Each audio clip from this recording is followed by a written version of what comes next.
from the Monster Jam Miami Show 1 Top 5 Moments. Coming in number 5, this is Tyler Meninga, Gravedigger Skills Competition.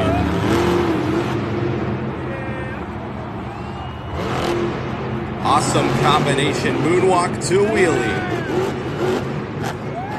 Coming in number 4, it's Ryan Anderson, Son of a Digger Skills Competition.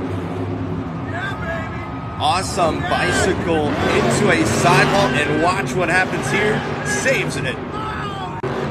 Coming in number 3, Tyler Meninga, Gravedigger. Check out this awesome rebound moonwalk.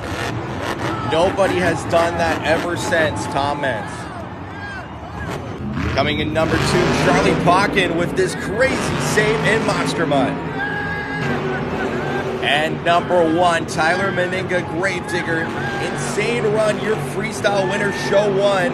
And this crazy ending, jumps the backflip, has this crazy crash, and that is going to conclude your top 5.